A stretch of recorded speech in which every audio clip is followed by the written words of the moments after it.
This is our time. Talking about the freedom. Let yourself be free. I give you freedom. Yes, it's right. Freedom. Start right now. Talking about the freedom. Freedom. I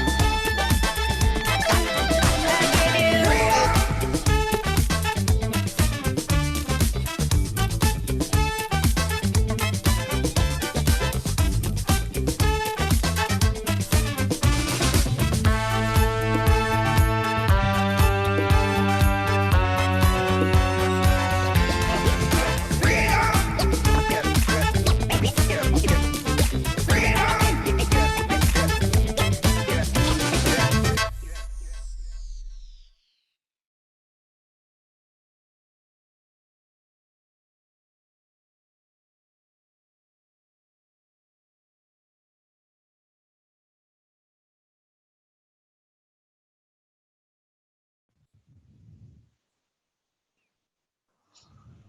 Muy buenos días con todos y con todas. Tengan la más cordial bienvenida al foro virtual Feel and Live Sustainable.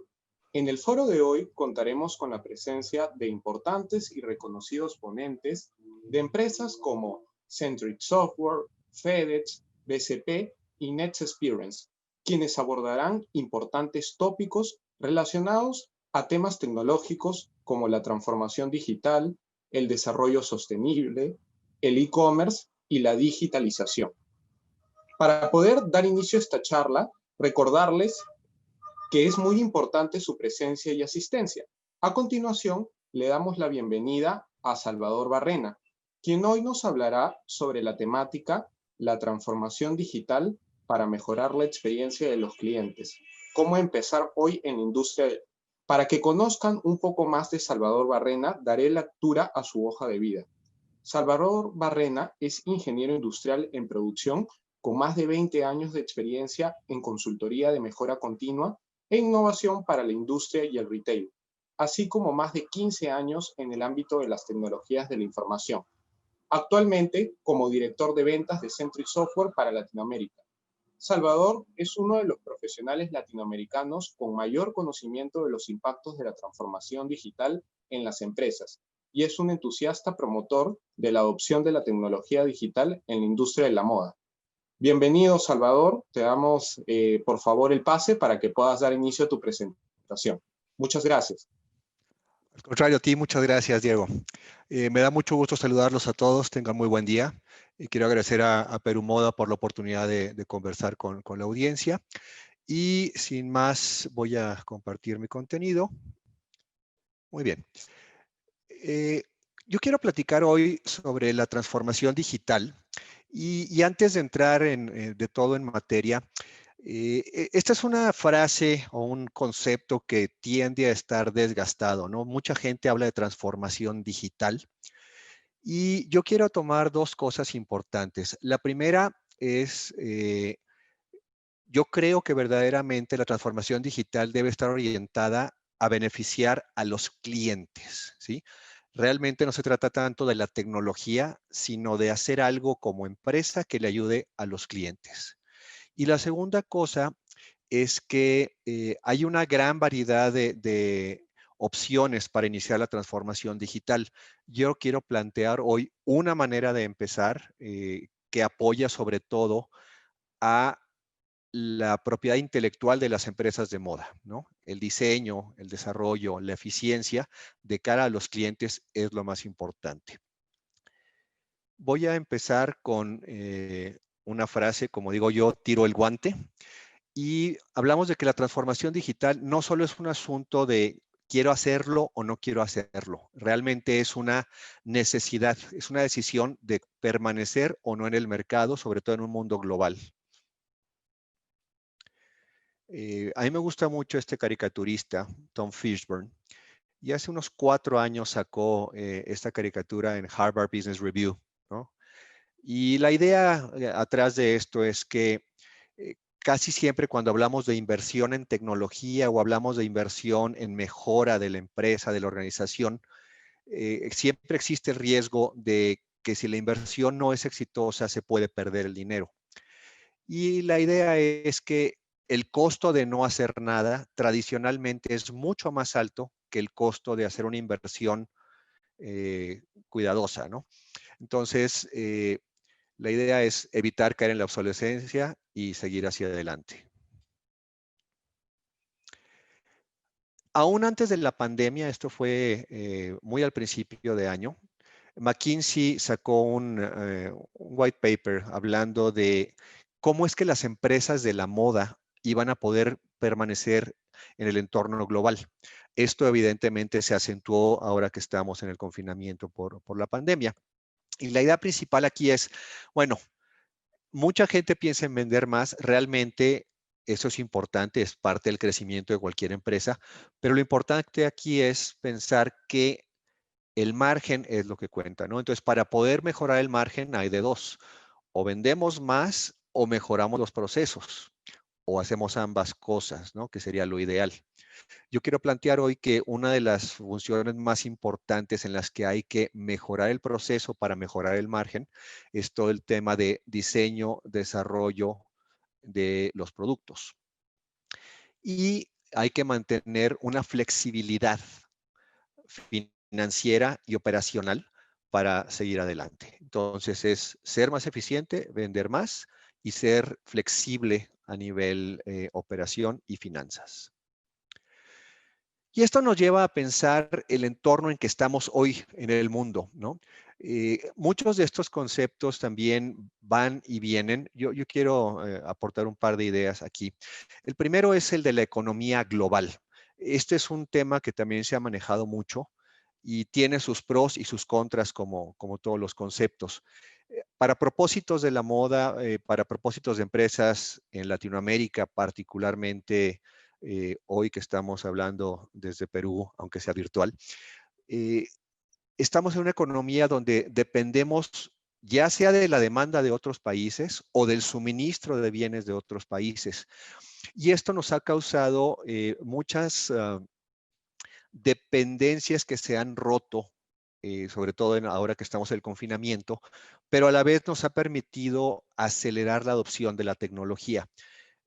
Quizá en algunos años, cuando pensemos en este periodo de 2020 de la pandemia del siglo XXI, nos acordemos que gracias a este confinamiento y a esta necesidad de reaccionar a las circunstancias diferentes, nos movimos más hacia la adopción de tecnología y replanteamos mucho la manera en que vemos el mundo y las relaciones con otros proveedores, otros países, otras demandas de otros mercados. Entonces, la economía global, si bien tiene sus detractores, finalmente nos ha permitido como humanidad seguir hacia adelante y gracias a eso, mucha parte de la industria textil y de confección en el mundo ha crecido y nos ha permitido abrir nuevos mercados y aprender de cosas nuevas. Es interesante Latinoamérica y África, que somos los grupos de países que hemos estado más hacia atrás. Estamos aprendiendo mucho y estamos creando nuevos mercados. Es probable en los próximos años que la demanda que tenemos hacia Europa y Estados Unidos cambie y tengamos que pensar en hacer más intercambios precisamente con Asia, con África y dentro de Latinoamérica. Es algo que hay que tener en mente en los próximos 5 o 7 años. Otro tema que pasa de la economía mundial hacia la economía más personal es que los consumidores nos hemos vuelto diferentes en la manera de actuar para comprar moda, precisamente por un efecto de la globalización, de que tenemos acceso a muchas más ideas, tanto de la moda en sí, del tipo de diseño, como de la manera de adquirir los bienes y la manera de percibir el valor de esos bienes. Yo hoy voy a hablar mucho de lo que es el valor, ¿no? Y es el valor para los clientes. Finalmente, toda transformación digital debe estar orientada, y voy a repetir esto a lo largo de la conversación, hacia los clientes, ¿no? Antes, los clientes solo podían acceder a lo que estaba disponible en su mercado muy local. Y ahora tienen acceso a mercados internacionales y pueden comprar en línea en país, pueden comprar en línea a nivel mundial.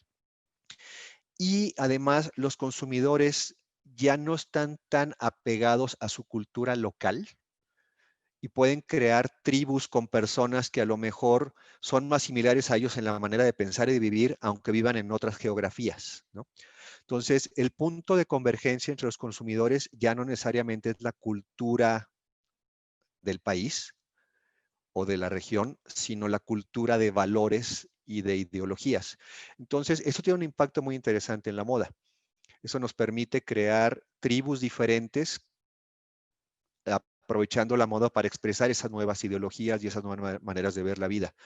Y esto nos lleva al siguiente tema, que es uno de los más importantes para moda, que es la sustentabilidad y la ética. Ciertamente la tribu de las personas que en la moda está enfocándose a pensar en conservar el ambiente y a mantener los derechos de las personas que trabajan en la industria, cada vez es más fuerte su voz. Creo que es uno de los temas muy relevantes de esta sesión de Perú Moda para este mes.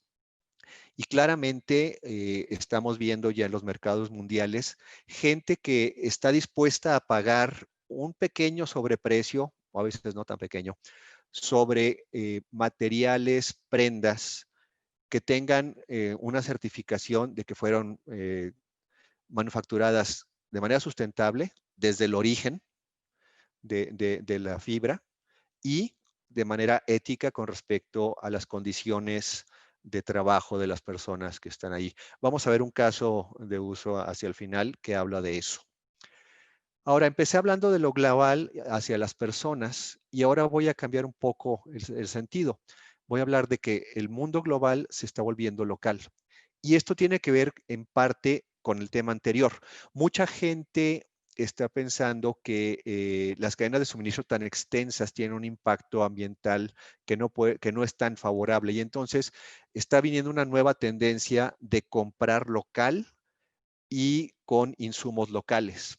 Y entonces ahora tenemos una evolución que habíamos empezado todo local, nos movimos hacia todo global y ahora tenemos una doble alternativa: ir hacia cadenas y consumo mundial o ir hacia cadenas mucho más cortas locales con consumo local. Y es una tendencia que hay que tomar muy en cuenta, ¿no? Esto también va muy ligado al punto anterior de sustentabilidad con todo el ciclo de reuso de prendas y está creándose un nuevo entorno interesante que hay que otra vez tener muy en mente, no lo podemos obviar, ¿sí? Obviamente, uno de los grandes temas de la moda hoy y de la producción de moda es toda la parte de nuevos materiales y nuevas tecnologías. Y en materiales, por un lado, estamos yendo a lo muy tecnificado, como pensar en que una prenda va a ser al mismo tiempo una batería que va a permitir cargar mi celular utilizando mi movimiento que se conforme en energía, o prendas que van a poder sensar mi salud. Y por el otro lado, estamos hablando de prendas que están buscando una alta sustentabilidad, donde ya no hablamos de tecnología, sino de materiales alternos como algas, hongos. Aquí en mi país, México, trabajar con fibras de maguey, trabajar con nopal. Entonces, estamos abriendo mucho ese campo, ¿no? Finalmente, lo interesante es que tanto lo tecnológico como lo ecológico, lo biológico y lo muy pequeño, lo nanotecnológico, están convergiendo. Entonces, aunque son tendencias que no son de gran alcance en volumen, están cambiando ciertamente mercados en lo nivel local y en el nivel de ciertas tribus que les interesa moverse otra vez hacia la sustentabilidad, hacia la tecnología, y que eventualmente van a modificar el gran curso de la moda, ¿no? Entonces, todas estas son conversaciones que ya tenemos algunos años haciéndolas, pero yo sí creo que la velocidad con que están sucediendo estos cambios cada vez es mayor, es exponencial, ¿sí? Y por último, tenemos que tocar el tema que no podemos evitar, que no podemos obviar, es la enfermedad del coronavirus, la COVID, y lo que le llamamos todos lo nuevo normal. Yo le digo lo nuevo anormal porque va a ser una realidad de la que vamos a salir que no va a ser como la conocíamos y tenemos que ver hacia lo nuevo, ¿no? La convergencia de todas estas conversaciones pues nos lleva verdaderamente a replantear la manera de hacer negocios. Finalmente, ¿qué es la transformación digital? Y va relacionado con la parte tecnológica o la anterior, pero casi todo el mundo piensa en transformación digital como lo digital, ¿sí? Y la palabra importante es transformación, ¿sí? ¿Cómo sé si me estoy transformando? Tengo que pensar que el cambio que yo estoy haciendo en mi organización, en mi modelo de negocio, en mi modelo operativo, está enfocado a un beneficio del cliente. Si yo no puedo responder a qué estoy haciendo de cara a que esté beneficiando a mis clientes, quiere decir que a lo mejor estoy trayendo una tecnología que puede ser muy sexy, pero no está soportando un cambio, una transformación real, ¿sí? Entonces, primero hay que beneficiar a los clientes y eso nos va a llevar a capturar un nuevo mercado o a mejorar nuestra presencia en el mercado. Y hay tres cosas importantes. La primera, la transformación desde la empresa, antes que lo digital, está basado en la cultura. Es una cultura dispuesta a transformarse, con un liderazgo que permita la transformación y con equipos de trabajo que tengan esa capacidad, habilidades y disponibilidad para transformar. Hay que ligar esto a una estrategia de innovación y finalmente podemos buscar tecnologías que respalden esa transformación. No se trata de hacer cosas digitales, no se trata de escoger una tecnología sexy y buscar dónde ponerla, sino al revés. ¿Cuál es el cambio que quiero lograr de cara al mercado?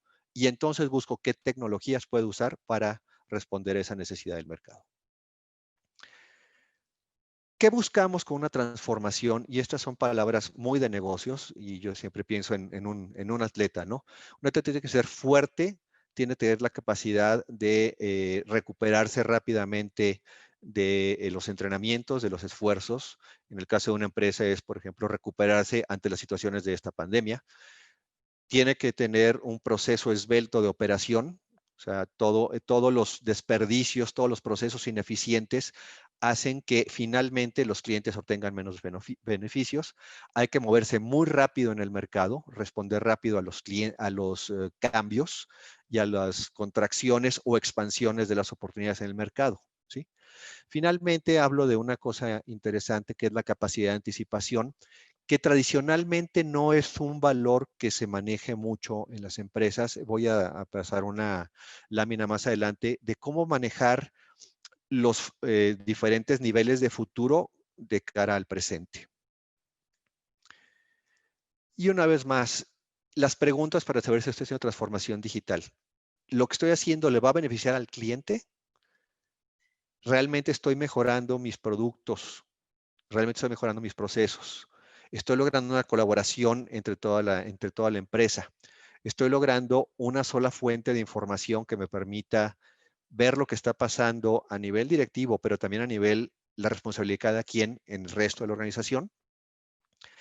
Y finalmente, ¿estoy tomando decisiones basadas en información objetiva o estoy suponiendo que las cosas son de alguna manera? Esto me lleva a la siguiente parte, que es la estrategia de innovación. Mucha gente habla de innovación como hacer ideas nuevas. Y realmente la innovación no se trata de hacer ideas solamente, porque eso sería ideación. La innovación se trata de administrar un portafolio de ideas, seleccionar las mejores y ejecutar las que tengan un beneficio de cara al cliente. Y hay una progresión en la complejidad y el impacto de las ideas, ¿no? Las primeras son, yo lo pongo bajo el esquema FODA, que hay mucha literatura al respecto. Principalmente es saber dónde estoy fuerte, qué oportunidades tengo en el mercado, qué debilidades y qué amenazas. Y dependiendo de las combinaciones, puedo tomar decisiones hacia dónde quiero innovar, ¿no? Quiero defenderme, quiero atender más fuerte al mercado, tengo que hacer alianzas. Mucho de esto es hacia la parte organizacional. Una gran parte de la innovación en el mundo se dedica a la mejora continua, sobre todo en la manufactura. Es un término muy conocido. El tema con la mejora continua es que si no tiene un objetivo muy claro de moverse hacia adelante, puede ser muy lenta la mejora continua. Y después sigue el siguiente nivel donde ya empieza la innovación que le llamo yo dura, ¿no? Estoy buscando el cambio de procesos, el cambio de mercados, el cambio inclusive de la orientación de la empresa. Estoy trabajando con una empresa que está cambiando completamente su modelo operativo y ha tenido que hacer muchos cambios organizacionales y tecnológicos para poder lograr ese cambio tan drástico.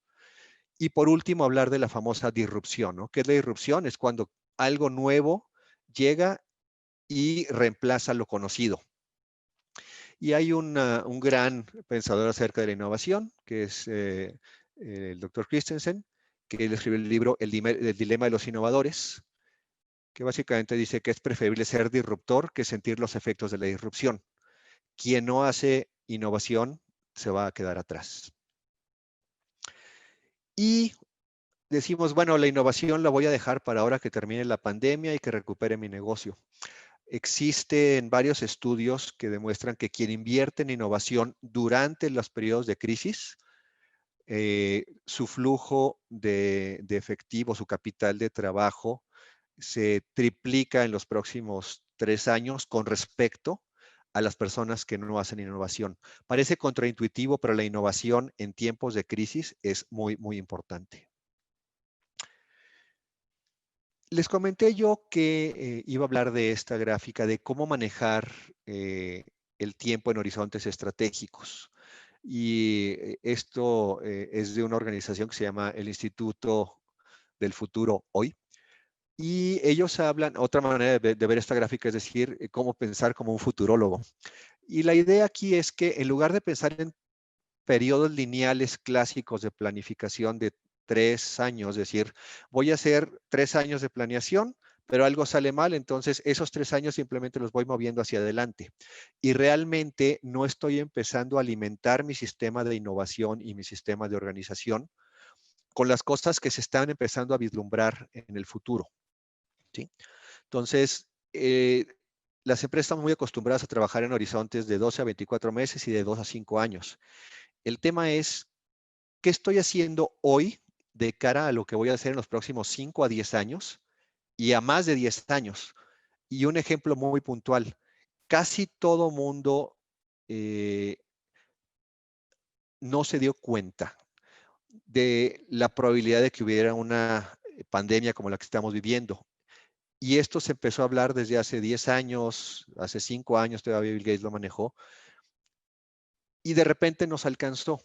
La mayoría de las empresas tuvieron que tomar este año decisiones muy drásticas con respecto a cortar flujos y hacer inversiones de tecnología puntual, cosas que se pueden haber hecho con más tiempo, con antelación, si hubiéramos empezado a leer las señales débiles, si quieren ver, pero ya señales que vendían del futuro.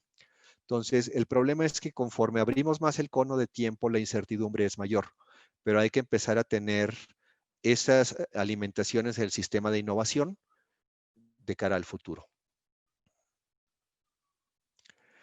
Y esto nos lleva otra vez a la idea de las tecnologías exponenciales. ¿Por qué exponenciales? Porque están acelerándose enormemente los cambios en los 3 mundos, ¿no? Hablé muy brevemente de esto al principio, que es la tecnología digital, que hay muchas, ahorita vamos a hablar algunas de ellas, la biotecnología y la nanotecnología. Si las tomamos por separado, cada una tiene su gran complejidad. Pero lo interesante es que aún en la industria de la moda, estas 3 grandes tendencias tecnológicas van a hacer una convergencia. Y entonces puede ser que alguien saque, y estoy sacando ideas del aire, una prenda hecha con hongos, pero que a lo mejor tenga un sensor que me permita medir alguna variable del cuerpo, ¿no? No lo pensemos como cosas separadas. Lo interesante es, otra vez, ver qué viene en el futuro cercano y futuro inmediato, y empezar a tomar decisiones hoy para responder a esos posibles cambios que pueden ser grandes oportunidades o grandes amenazas. Ahora, yo hablé al principio de la plática que íbamos a hablar de la transformación digital y cómo era el beneficio para los clientes, ¿sí? Entonces, me interesa hablar de cómo aplicar la transformación digital hoy, ¿sí? Y empezar a decir algunas ideas de cómo hacerlo. ¿Sí? Aquí estamos viendo una simplificación de un artículo que publicó el Foro Económico Mundial hace unos 3, 4 años, hablando de cómo hacer tácticas de transformación digital. Y la primera es, hay que hacer crecimiento a través de la digitalización de cara al mercado. Y yo he hecho el énfasis de que lo importante es beneficiar a los clientes. ¿Cómo hago esto? A través de nueva propiedad intelectual, nuevos productos, servicios, mercados, es decir, innovación. La innovación va ligada a beneficiar a los clientes. Otra manera de hacer digitalización, que es a la que estamos más acostumbrados tradicionalmente, es voltear hacia la empresa y ser más eficiente, sobre todo pensando en reducir costos. Y por último, está otra vez otra manera de influenciar a los clientes y beneficiarlos, es la experiencia digital de cara al punto de venta. ¿Sí? Entonces hay tres grandes grupos: viendo al mercado con innovación, manejando hacia adentro de la empresa, manejar mejores sistemas, menor desperdicio, y luego cómo mejorar la experiencia del cliente en el punto de venta, ya sea físico o digital. Y si esto lo aterrizo a qué tecnologías están disponibles en el mercado, vamos a encontrar una gran variedad de tecnologías, ¿sí? Empiezo por la parte inferior, que yo le llamo el enfoque interno de transacciones empresariales. Finalmente, de alguna manera, ya sea desarrollado en casa o adquiriendo del mercado, las empresas van a requerir en el futuro inmediato cumplir con estas que están aquí. Es interesante empezar a pensar en términos de nube, la ciberseguridad y empezar a hacer analítica de datos. Los otros dos son sistemas de relacionamiento con clientes y proveedores, que es interesante, ¿sí? Ahora, viéndonos a la parte superior, estamos hablando de lo que lo llamo el ciclo de vida del producto y esa administración, que es lo que hace la empresa que yo represento. Nosotros pensamos que, dado que la innovación va relacionada a la propiedad intelectual, es decir, al diseño de la marca, al diseño de la prenda, a las características técnicas, al fit de la prenda, ¿sí? A las fibras, al sistema de sustentabilidad de la fibra y del proceso, todo eso se puede controlar desde una sola fuente de verdad, ¿sí? Y eso es lo que nos permite un sistema PLM. Hasta ahí termina mi comercial como tal. Es importante también, estamos viendo la tendencia hacia futuro de futuro cercano, toda la parte de diseño digital en 3D está tomando mucho peso, vale mucho la pena explorarlo. Y después hablamos de otra vez fabricación y logística, que es enfoque interno. Aquí es interesante, la industria de la moda ha entrado en una etapa de mucha automatización. La siguiente conversación es el Internet de las cosas y el aprendizaje de máquina, que es ya manufactura avanzada. Otras industrias han movido un poco más rápido, aunque en Latinoamérica en general vamos lentos. Y la siguiente parte interesante es la multicanalidad.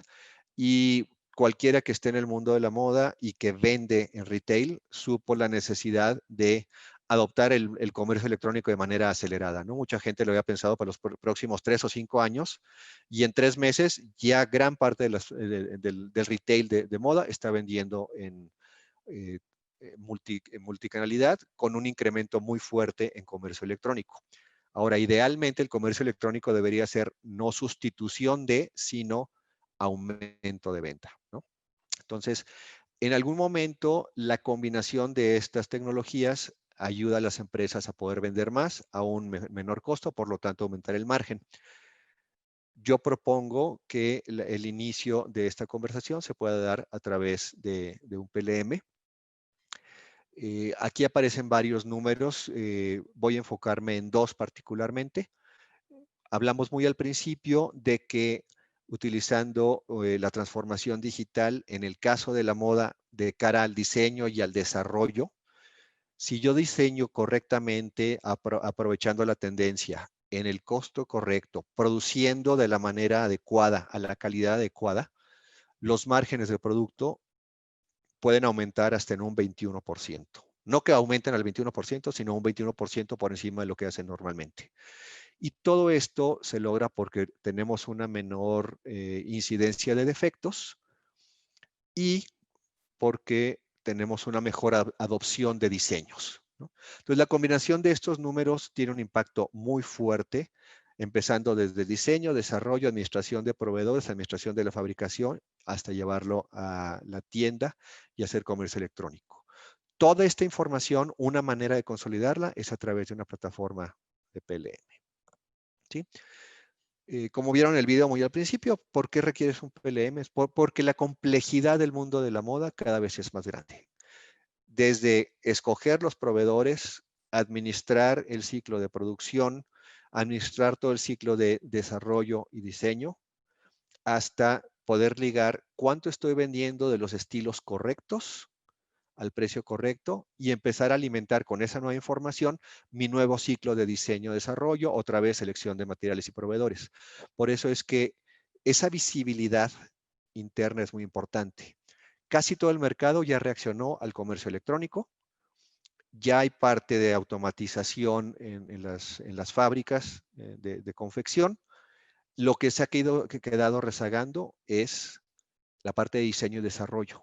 Seguimos haciéndolo de una manera muy poco eficaz y muy poco eficiente, ¿no? Excel y correos electrónicos es mucho desgaste, mucho tiempo de la gente que no se dedica a innovar. Y ya viéndolo de cara a las diferentes funciones dentro de una organización, para cada quien tiene beneficios, ¿sí? Yo creo que una de las cosas importantes es, una vez más, el diseño y el desarrollo, hacerlo de manera mucho más eficiente, de tal manera que con la misma gente se pueda hacer mucho mejores estilos y mucho más estilos, que me llevan a vender más, pero con al mismo tiempo soy más eficiente, bajo costos, otra vez, tiene un impacto en el margen, ¿sí? Toda la administración de proveedores, de materiales o de maquila en su caso, o si yo soy una maquila, cómo ligarme con mis clientes. Toda esta capacidad de comunicarme entre los diferentes subecosistemas es muy importante. Por último, voy a hablar de unos casos de éxito de empresas que ya pasaron por el transcurso de la digitalización, ¿sí? Voy a empezar hablando de esta empresa que empezó hace muchos años vendiendo principalmente artículos para cacería, ¿sí? Pero extendieron toda su línea hacia confección y calzado. Y son una empresa interesante en Europa, tienen presencia en más de 16, 18 países. Y ellos habían empezado haciendo catálogos impresos, lo cual tiene una gran complejidad porque tenían que poner el portafolio adecuado al país, con el precio correcto, con el lenguaje correcto, etiquetado correcto, etcétera. Además, imprimían miles de páginas, lo cual no era nada ecológico. Tomaron la decisión de pasarse al mundo digital y crearon un catálogo digital con una alta flexibilidad. Bajo este catálogo digital, ellos pueden crear un catálogo a la medida casi de un cliente en tiempo real a través de una tablet y con los productos adecuados, los precios en la moneda adecuada y con la información inclusive regulatoria adecuada a esos clientes en ese momento, ¿no? Esto por lo claro redujo enormemente el desperdicio de papel y por otro lado favoreció mucho la capacidad de acceder inclusive a nuevos mercados. Todo esto a nivel digital. Esta es una empresa muy interesante en Brasil. Ellos empezaron como empresa digital. Ellos dicen que son una empresa digital que, por cierto, venden ropa para dama. Y ellos tienen tiendas experienciales, la gente puede ir a tocar las prendas en la tienda, pero la transacción final siempre se hace digitalmente. Aquí el problema que tienen ellos es que tienen una gran ineficiencia en sus procesos de diseño, desarrollo, administración de proveedores, y todo lo hacían a través de múltiples Excel y correos electrónicos, y tenían muchos sistemas desconectados. A través de una digitalización, a través de PLM, consolidaron todo su proceso de trabajo en un proceso muy esbelto y lograron visibilidad desde el viaje de tendencia hasta la colocación en la tienda y la compra digital. Es una empresa que ha crecido mucho en los últimos años, probablemente en doble dígito anual. Y es una empresa particularmente digital, muy interesante. Este es el lado opuesto del espectro. Es una compañía con una imagen de mercado muy compleja, como pueden leer ahí. Dicen vintage americana, imágenes tipo japonés y texto a la británica. Y tienen una gran cantidad de colecciones. Y ellos tenían dos maneras de llegar al mercado. Uno era por venta directa y otra vez de mayoreo. Y en ambos casos tenían cadenas de distribución y sistemas independientes, no conectados, lo cual llevaba muchas veces a crear mucha ineficiencia, mucho desperdicio en tiempo, recursos y errores, ¿sí? Y como tenían muchas colecciones, les costaba mucho trabajo saber si iban en tiempo para entregarlas o no. Finalmente decidieron entrar en un proceso de transformación digital y unificaron todos sus procesos, tanto de diseño de venta directa como diseño a través de mayoreo, y encontraron la manera de hacer sinergias entre ambas cosas, de tal manera que un mismo producto se puede desarrollar con diferentes características para poder manejarlo a diferente manera de distribución. Además de que aumentaron de las colecciones que están sacando al mercado, el seguimiento y la reducción en tiempo de esas colecciones se volvió mucho más eficiente. Ahí hablamos de que pasó de un 70 a un casi 90%, lo cual finalmente representó un ahorro en 4 semanas de trabajo al año. No quiere decir que a la gente le dieron vacaciones, sino que les permitió hacer nuevos, perdón, nuevos productos, nuevas colecciones con mejor adopción en el mercado. Y por último, dejé esta, que es una empresa alemana, que su enfoque principal como valor de marca para beneficio de sus clientes fue el tener una certeza de que todas las prendas hasta el nivel de la fibra son sustentables y éticas. Ellos hablaron del fast fashion al fair fashion, que le llaman ellos, ¿no? Tienen la capacidad de, a través de la transformación digital que hicieron, de dar seguimiento a cada unidad y hasta el nivel de fibra, de dónde salió la fibra, en qué fábrica se produjo, ¿sí?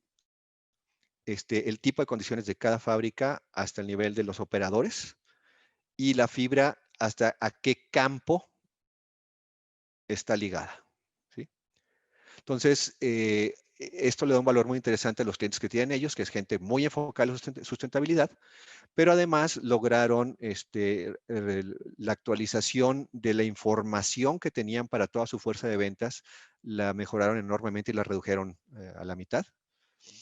Y lo aceleraron muchísimo el tiempo de flujo de la información, que ahora está disponible para ventas casi 10 veces más rápido, ¿no?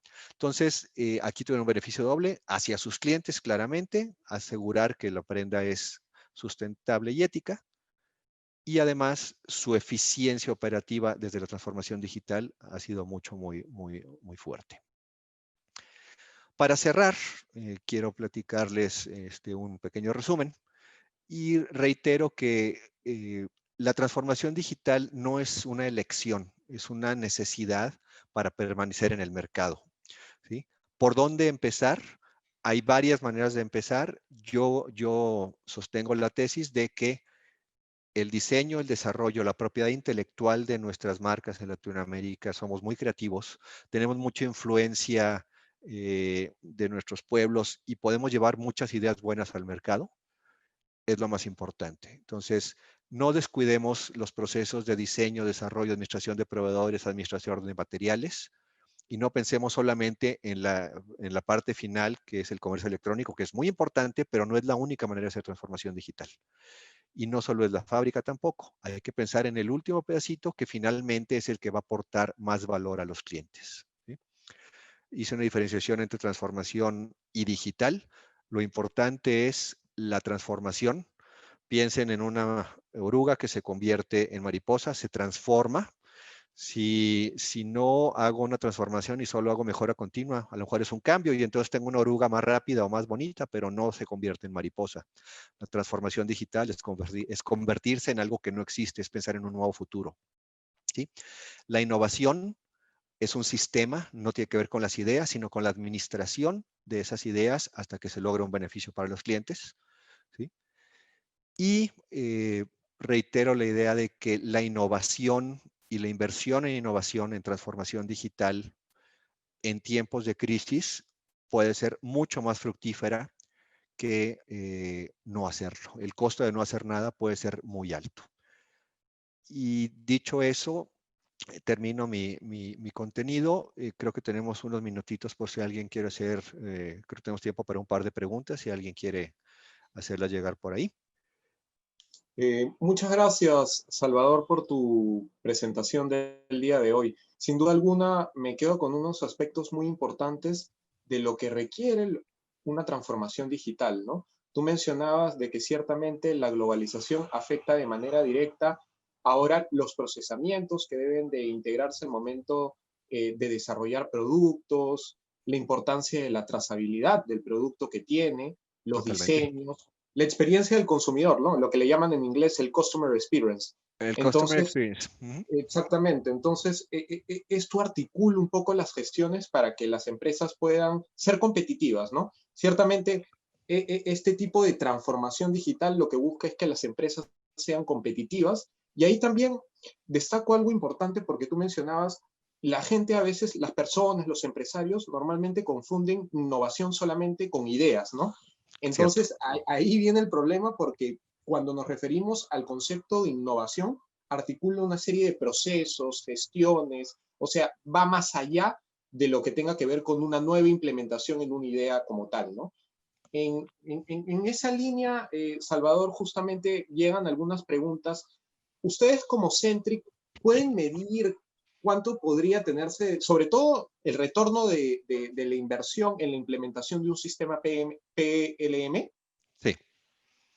Mira, Quizás nos puedas comentar un poco, por favor. sí, claro. La respuesta breve es, en promedio, nuestro punto de retorno de la inversión lo tenemos a 18 meses una vez que el sistema está implantado y hacemos implantación ágil, que lo hacemos tradicionalmente en 6 meses o menos, ¿sí? Entonces, el retorno de la inversión total está a 2 años o menos. Esa es como nuestra promesa de mercado, pero los beneficios se empiezan a dar quizá a los 3 meses que está el sistema implantado, ¿no?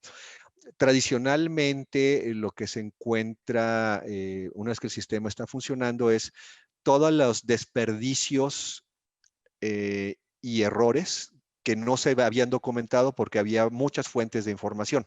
Entonces, existe una relación muy rápida entre tener una fuente única de información. Eso te ayuda a comprimir tu tiempo de llegada al mercado. Entonces, si tú estabas sacando, voy a hablar de alguien que trabaja para retail, no todo el mundo está integrado verticalmente, pero vamos a suponer que sacaba 4 colecciones al año. A lo mejor al año que esté implantado el sistema vas a poder sacar 6 u 8, ¿no? Porque tu proceso va a ser más comprimido, va a ser más breve, va a haber menos errores y entonces vas a empezar a vender mejores estilos en el mejor momento y al mejor precio. Mucha parte del retorno de inversión está ligada a los escenarios de costos. Es muy común que se hace un escenario de costo y cuando se termina el proceso de producción de la prenda, resulta que algo cambió, ¿sí? Y entonces ese escenario de costo pudo haberse perdido. Generalmente se hace una vez, ¿no? La idea de un PLM es que permite hacer muchas iteraciones previas a tomar una decisión de qué producir, ¿no?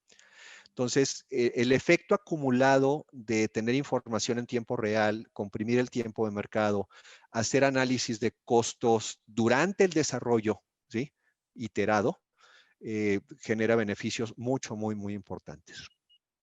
Exactamente. Y, por ejemplo, para todo este tema de transformación digital, el COVID ciertamente ha afectado toda nuestra manera de pensar. Tú mencionabas sobre todo un tema de una nueva normalidad, porque realmente no sabemos qué es lo que va a ocurrir, ¿no? Ujú. Pero ahora la transformación digital toma un punto muy importante en las empresas, pero lo principal es, requiere mucha inversión. ¿En qué etapa de la empresa o de maduración del producto es importante agregar este tipo de sistema PLM? Bueno, la respuesta siempre es entre más pronto, mejor, ¿no? O sea, el tema es, yo siempre hablo de esto, de que el costo de no hacer nada es más alto que el costo de hacer algo con un riesgo calculado, ¿sí? Entonces, la respuesta es empezar tan pronto como se pueda y pensar que cualquier empresa que tenga una complejidad de mediana hacia arriba va a requerir un PLM sí o sí. ¿no? En el mundo actual, todavía en Latinoamérica inclusive, yo creo que menos del 4% de las empresas que están en desarrollo textil y de moda tienen un PLM, ¿sí? Eso quiere decir que vamos muy retrasados, ¿no? Yo estoy viendo lo que está pasando en el sureste asiático, por ejemplo, que es como un referente de competencia, ¿no? Van casi al triple velocidad que el resto del mundo, probablemente 5 o 6 veces más rápido que nosotros en adopción de este tipo de tecnologías. Entonces, es una inversión que puede ser significativa, pero otra vez el retorno de inversión está a corto plazo y aumenta, como tú bien dijiste, y es una palabra muy importante, la competitividad.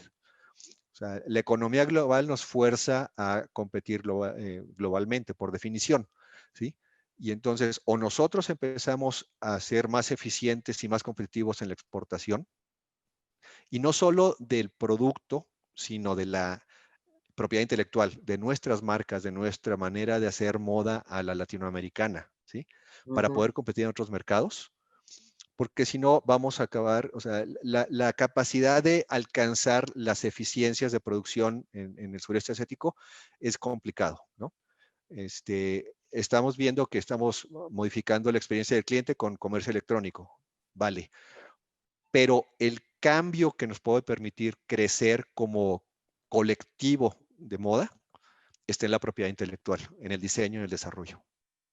Sí, sobre todo en este último punto, que es una de las tendencias que hoy día vemos que está relevante a la automatización en los servicios y la experiencia en el consumidor. Por ejemplo, un caso asiático me gustó ver, no voy a mencionar el nombre de la empresa, pero manejaban ahora lo que son prendas inteligentes para el deporte, ¿no? Salen a correr y esta prenda puede medir cuántas calorías has quemado, cuánto ha sido la distancia que has corrido. Entonces creo que eso es súper interesante, ¿no? Y la manera también cómo gana participación las redes sociales, ¿no? Cómo han explotado este tipo de interacciones, trabajo con influencers. En realidad es enorme. Hablar de experiencia del consumidor tiene ahí mismo diversas ópticas, ¿no? Eso es lo bonito de ello, ¿no? Claro, y Creo. la convergencia de todo esto, porque tú hablas de una prenda inteligente, que es una de las maneras de una prenda inteligente, que tenga sensores y te mida tu performance durante el ejercicio, ¿no? Pero ¿qué pasa si aparte esa información la utilizas para generar nuevos estilos? O sea, otra vez, volvemos. Ok, esa es una parte tecnológica, pero ¿qué pasa si esas prendas te mandan información a las áreas de diseño y desarrollo? Y entonces con esa nueva información puedes mejorar tu prenda y puedes generar más lealtad con tus clientes. Adecuar más el producto a lo que requiere el consumidor. Ciertamente, ahí Exactamente. está la palabra clave que mencionaste de la analítica de datos, porque esos datos nos van a retroalimentar y finalmente nos van a brindar una información para tomar una decisión, obviamente para diferenciarnos. Me quedo con la última preguntita. ¿Es posible crear una rutina donde una acción específica requiera que un sector, una persona de la empresa haga algo? A nivel es el PLM, sí, claro. De hecho, una de las cosas que ponemos importantes en el mercado es, a diferencia de muchos otros sistemas que te dicen, el sistema es así, tienes que adaptarte al sistema. Nosotros por diseño dijimos, ok, queremos hacer un sistema que se adapte al modelo operativo y al modelo de negocio, ¿no? En el momento de la implantación, pero si lo cambias, se puede ajustar la plataforma. Entonces, la respuesta puntual es, por supuesto, si tú necesitas que una persona tenga una notificación o que siga un cierto flujo de actividades donde se vaya guardando la evidencia dentro de la plataforma, por supuesto que se puede configurar en la plataforma. Pero lo interesante es que las acciones que haga esa persona no solo quedan en su disco duro y en su archivo de Excel, sino que las acciones que haga esa persona tienen un efecto inmediato para todo el equipo. Esa persona no tiene que acabar la actividad y luego escribir un correo para avisarle a la siguiente persona y mandarle el Excel pegado en el correo, sino hizo la actividad, vamos a decir que aprobó un diseño, ¿sí? O un color de una prenda, o aprobó un proveedor, ¿sí? Bajo un proceso ya predeterminado. En ese momento para toda la organización, para todas las funciones afectadas o que tienen que estar enteradas, la información ya está lista. Entonces eso ahorra mucho el tiempo, ¿no? Y la idea que hacemos al final es se hace un análisis de tipo consultoría de todas las funciones y se configura el sistema a la medida, a como se requiere. Ciertamente, Salvador. Bueno, realmente el tiempo apremia. Yo quiero agradecerte en nombre de la institución por la presentación. Creo que ha sido súper valiosa para los... Veo bastante interacción de los asistentes del día de hoy. Quedan todavía abiertas más preguntas, pero agradecerte nuevamente por estos conceptos que son tan importantes ligados a digitalización, transformación digital y el PLM. Muchísimas gracias por tu ponencia y nos estaremos viendo hasta una próxima oportunidad. Muchas gracias, Salvador. Me dará mucho gusto. Muchas gracias a Permoda. Mucho gusto por estar aquí. Gracias a todos por escucharme.